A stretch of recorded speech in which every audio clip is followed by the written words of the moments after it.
দেখো, যে কোনো পরীক্ষার জন্য ভগ্নাংশ অধ্যায়ের বড় ছোট নির্ণয় করার ট্রিক জানা কিন্তু অত্যন্ত গুরুত্বপূর্ণ। কারণ যে কোনো পরীক্ষাতে এই ধরনের প্রশ্নগুলো আসে, কিছু ভগ্নাংশে দিয়ে বলবে ক্ষুদ্রতমটি নির্ণয় করো, বৃহত্তমটি নির্ণয় করো।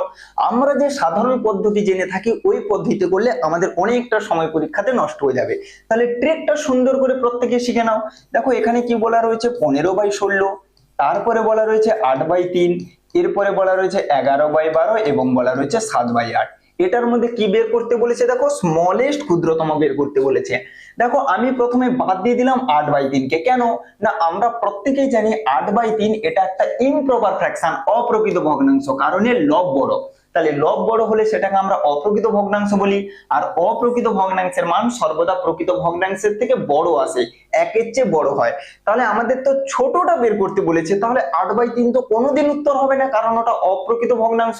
তাহলে ওটা প্রকৃত ভগ্নাংশ গুলোর থেকে বড় হয়। তাহলে বাকি যে আমাদের প্রপার ফ্র্যাকশন গুলো রয়েছে 15/16, 11/12 এবং বলা রয়েছে 7/8, এবার এদের মধ্যে ছোট বড় বের করব কিভাবে। দেখো দেখো কারো লব ও সমান নয়, হর ও সমান নয়। লব এবং হর সমান না হলে এখানে ভালো করে একটা দেখো ডিফারেন্স পদ্ধতি। হর থেকে লব বাদ দিলে 1, হর থেকে লব বাদ দিলে 1, ডিনোমিনেটর থেকে নিউমারেটর বাদ দিলে 1। প্রতি ক্ষেত্রে দেখো হর আর লবের পার্থক্য সমান এসছে। মনে রাখবে, হর আর লবের পার্থক্য যদি সমান আসে সেক্ষেত্রে লব যার ছোট সেটা ছোট হবে, লব যার বড় সেটা বড় হবে।